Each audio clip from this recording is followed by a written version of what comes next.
Hello everyone, very warm welcome to all of you. Welcome to SWA Education. Myself Radha, and today we are going to discuss about basics of animal cell.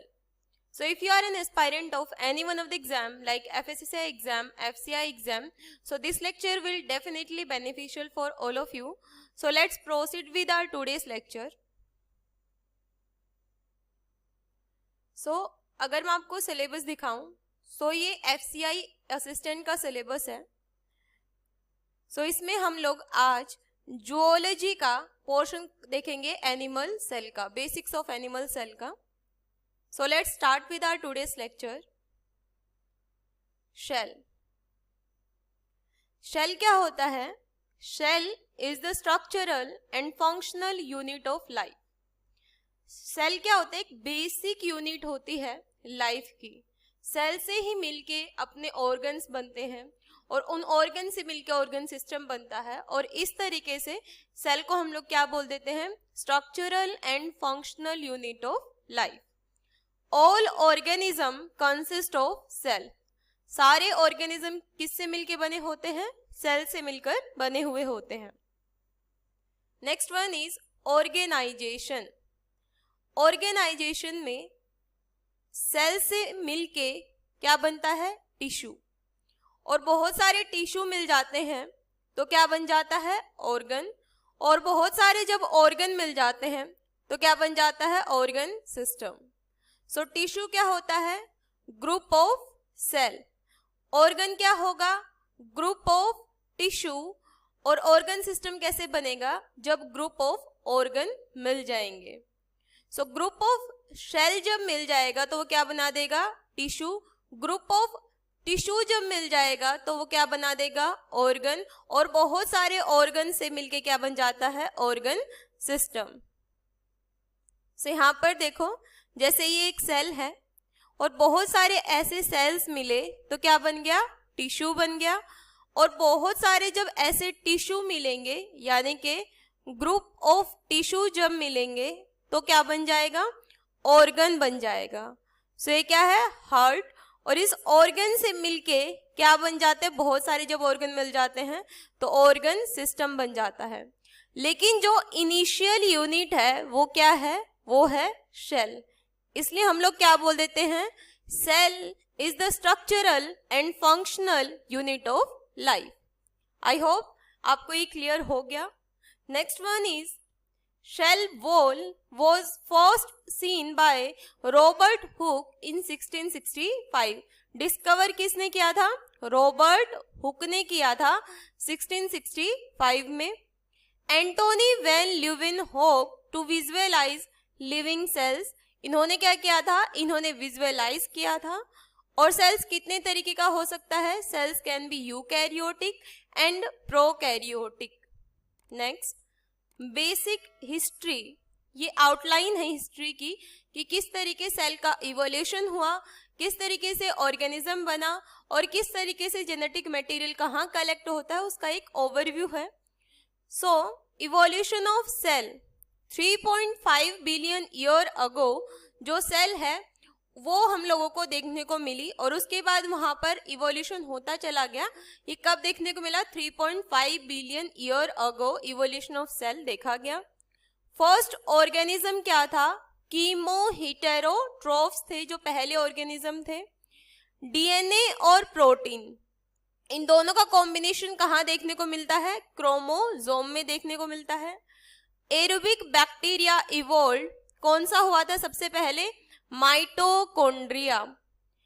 Photosynthetic cyanobacterium evolve कहाँ से हुआ था? Chloroplast से. हमें पता है कि जो क्लोरोप्लास्ट है फोटोसिंथेसिस की वही साइट होती है, और माइटोकॉन्ड्रिया ही पावर हाउस ऑफ सेल होता है. Next, component of cell. Cells के अंदर कौन कौन से कंपोनेंट होते हैं? Carbon, hydrogen, nitrogen and oxygen. इनसे मिलके बना हुआ होता है cell. Carbon, hydrogen, nitrogen and oxygen approximately 96.5% जो होता है वो स्पेस गेन करके रखता है. So this is the structure of shell. So यहाँ पर क्या देखने को मिला है? ये जो ये लेयर है, इसको क्या बोल देते हैं? सेल मेम्ब्रेन, या इसको हम लोग प्लाज्मा मेम्ब्रेन भी बोलते हैं, जो लिपिड बाइलेयर होती है। कल हम लोग इसको डिटेल में डिस्कस करेंगे। ये क्या है? ये है रफ एंडोप्लाज्मिक रेटिकुलम, ये है माइटोकॉन्ड्रिया, ये है न्यूक्लियोलस, देन ये इसको हम लोग क्या बोल देते हैं? न्यूक्लियस। न्यूक्लियस के अंदर ही क्या प्रेजेंट होता है? अपना genetic material. Nucleus, ribosome, cytoplasm, smooth endoplasmic reticulum, lysosome, chloroplast, vacuoles, ये सारे ऑर्गेनेलीज होते हैं सेल के। कल हम लोग डिटेल में इनकी फंक्शंस डिस्कस करेंगे। Next, branch that deal with the study of cell structure and function is known as cytology। तो साइटोलॉजी क्या होता है? Cytology is the branch of science that deals with the cell structure and function। मतलब cytology branch होती है science की, जिसके अंदर हम लोग सेल का स्ट्रक्चर और फंक्शन को डील करते हैं। Next, cell theory. Cell theory states that all living things are composed of one or more cells। Means cell theory क्या कहता है कि जो living organism है वो एक सेल से भी मिलके बनते हैं। जैसे स्मॉलेस्ट अगर मैं बात करूँ तो वो बैक्टीरिया है। नेक्स्ट, और क्या बोल रहा है कि मोर सेल्स, मतलब कॉम्बिनेशन ऑफ सेल, यानी सेल से टिश्यू से ऑर्गन, ऑर्गन से ऑर्गन सिस्टम, इस तरीके से भी ऑर्गेनिज्म बने हुए होते हैं। The cell is the basic unit of life and new cells arise from pre-existing cells। यानी नए सेल्स कहाँ से arise होते हैं? Pre-existing cells से। Sheldon and Swan proposed cell theory, but later it was notified by Rudolf Virchow, famously state omnis cellula e cellula। सबसे पहले जो सेल थ्योरी है उसको किसने प्रपोज किया था? शिल्डन एंड स्वान ने। बट लेटर ऑन रुडोल्फ ने क्या किया था? एक स्टेटमेंट दिया था कि ओमिनिस सेलुला ई सेलुला, जिसका मतलब क्या होता है कि जितने भी सेल्स हैं वो प्री एग्जिस्टिंग सेल से अराइज हुए हैं। मींस जो पेरेंटल सेल है उससे जो नए नए सेल्स हैं वो अराइज हुए हैं। All cellular organism made up of pre existing cells. So यहाँ पे हम लोगों ने एक लाइन पढ़ी थी that cell can be eukaryotic and prokaryotic। So eukaryotic cells क्या होते हैं? Any cells that contain a clearly defined nucleus, यानी जो eukaryotic cells होते हैं उनमें न्यूक्लियस और मेम्ब्रेन बाउंड ऑर्गेनेलीज प्रेजेंट होती हैं। प्रोकैरियोटिक सेल में क्या होता है? उनके अंदर न्यूक्लियस एब्सेंट होता है। सो सबसे पहला क्या क्लियर हो गया? यूकैरियोटिक सेल्स के अंदर न्यूक्लियस प्रेजेंट होगा, ट्रू न्यूक्लियस, और प्रोकैरियोटिक सेल्स के अंदर ट्रू न्यूक्लियस एब्सेंट होगा। क्लियर है? नेक्स्ट एग्जाम्पल क्या हो जाएगा यूकैरियोटिक सेल का? Animal cell, plant cell, fungus cell and protista cell. और प्रोकैरियोटिक सेल का example bacterial cells. Next is cell size. Eukaryotic cell का बड़ा होता है, प्रोकैरियोटिक सेल का छोटा होता है। DNA replication. DNA replication highly regulated with selective origin and sequence. और प्रोकैरियोटिक में क्या होता है? Replication entire genome at once. Organism जो होते हैं यूकैरियोटिक सेल में वो मल्टी सेलुलर होते हैं। कैसे होते हैं यूकैरियोटिक सेल के ऑर्गेनिज्म? मल्टी सेलुलर, और prokaryotic cells unicellular. Clear है? प्रोकैरियोटिक सेल का एग्जाम्पल क्या देखा हम लोगों ने? बैक्टीरिया। और राइबोसोम लार्ज होगा यूकैरियोटिक सेल्स में, प्रोकैरियोटिक सेल्स में स्मॉल होगा। जनरेशन टाइम स्लो होगा यूकैरियोटिक सेल्स का। और हेरिडिटी इंफॉर्मेशन जो है वो यूकैरियोटिक सेल स्टोर कर सकता है। नेक्स्ट, सेल वॉल जो है वो यूकैरियोटिक सेल्स के एग्जाम्पल हम लोगों ने देखा था, animal cells, plant cells, fungus cells and protista cell, जिसमें से प्लांट सेल्स और फंगस सेल्स के अंदर सेल वॉल प्रेजेंट होगा। और प्रोकैरियोटिक सेल्स के अंदर प्रेजेंट देखने को मिलेगा, present in all prokaryotes cell wall. Plasma membrane present होगा यूकैरियोटिक सेल्स में, और प्लाज्मा मेम्ब्रेन प्रेजेंट होगा प्रोकैरियोटिक सेल्स के अंदर भी, और साइटोप्लाज्म भी दोनों में प्रेजेंट होगा। Next, generally accepted portion of the modern cell theory are as follows. ये हम लोगों ने देख लिया that cell is the structural and functional and fundamental unit of an organism, and all cells are made up of pre-existing cells, and cells arise from other cells through cellular division. Cell membrane, cell membrane को plasma membrane, bio membrane, living membrane इन नामों से जाना जाता है। जैसे यहाँ पे हम लोगों ने देखा था, ये आउटर लेयर जो है ये तो सेल वॉल है, और ये क्या है, ये सेल मेम्ब्रेन है।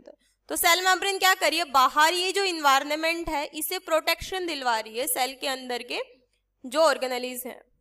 सो ये क्या काम करती है, it is the barrier that separate the cytoplasm from the exterior environment, thus defining a cell physical and chemical boundaries.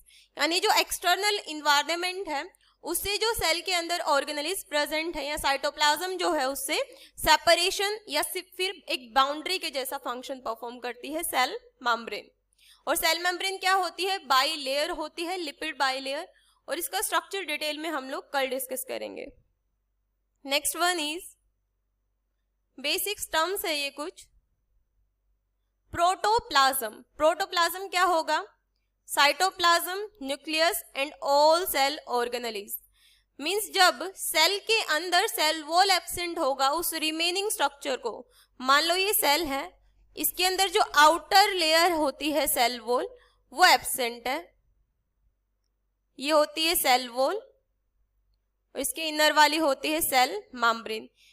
What if अगर सेल वॉल एब्सेंट है, बाकी का जो पोर्शन बचेगा सेल मेम्ब्रेन और अंदर जितने भी साइटोप्लाज्म न्यूक्लियस है उसको मिला के हम लोग प्रोटोप्लाज्म बोल देते हैं। साइटोप्लाज्म क्या होगा, सेल माइनस न्यूक्लियस। जब न्यूक्लियस एब्सेंट होगा बाकी जो चीजें बच जाती हैं वो होंगी, वो क्या कहलाएंगी, cytoplasm. Cytosol, cytoplasm minus organelles. Clear है। Next, exception that do not obey cell theory means acellular। Means ये जो वायरस हैं, वायरसोइड्स हैं, ये कुछ एक्सेप्शन होते हैं जो सेल से मिलकर नहीं बने होते, मीन्स एसेल्युलर होते हैं। वायरस क्या होता है, virus need host and can not reproduce outside the host.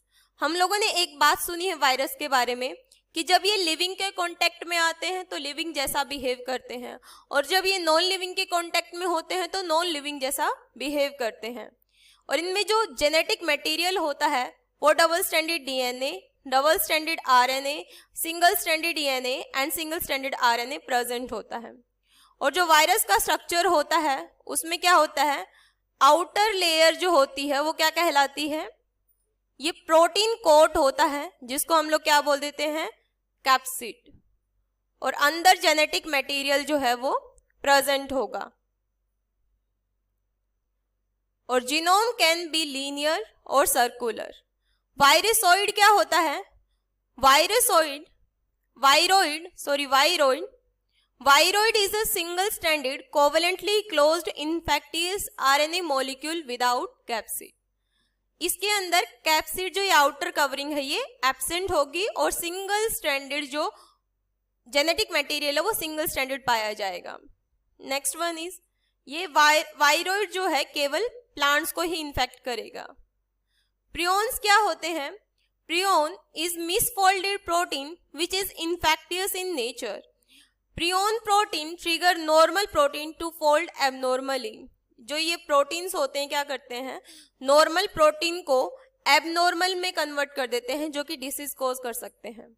वायरसोइड क्या होते हैं, वायरसोइड सर्कुलर सिंगल स्ट्रैंडेड आरएनए होते हैं। इनको हम लोग एक और नाम से जान सकते हैं, सैटेलाइट आरएनए। सो अब हम लोग कुछ क्वेश्चंस कर लेते हैं। First question is difference between eukaryotic and prokaryotic cells. So हम लोगों ने यूकैरियोटिक और प्रोकैरियोटिक सेल्स के बारे में क्या क्या पढ़ा था।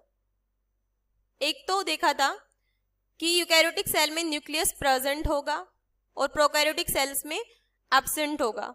सेल वॉल के बारे में तो देखा था कि सेल वॉल इसमें भी थी और सेल वॉल इसमें भी प्रेजेंट थी। और न्यूक्लियर मेम्ब्रेन, अब अगर न्यूक्लियस एब्सेंट है प्रोकैरियोटिक सेल में तो न्यूक्लियस के अराउंड जो मेम्ब्रेन होगी वो भी एब्सेंट होगी। और राइबोसोम भी दोनों में प्रेजेंट था, यूकैरियोटिक में 80S था और प्रोकैरियोट्स में 70S यानी स्मॉलर था। सो आंसर क्या हो जाएगा? B, nuclear membrane. Which of the following is the exception of cell theory? Exception तो हम लोगों ने यहीं पर देखे हैं, ये virus, viroid, prions and virusoid. So क्या आ जाएगा इसका? Viruses. Next, which branch deals with the study of cell structure and function? So ये हम लोग ने देखा है cytology. The cell was discovered by, किसने डिस्कवर किया था? रॉबर्ट हुक ने। Next, which is the smallest living cell with cell wall? So इसका एग्जाम्पल हम लोग ने देखा भी था प्रोकैरियोट्स में bacteria. So thank you so much everyone. If you find this video beneficial for you, please don't forget to like, share and subscribe this channel for more such kind of videos. And if you want that we will continue this series, please comment down below. Thank you so much everyone.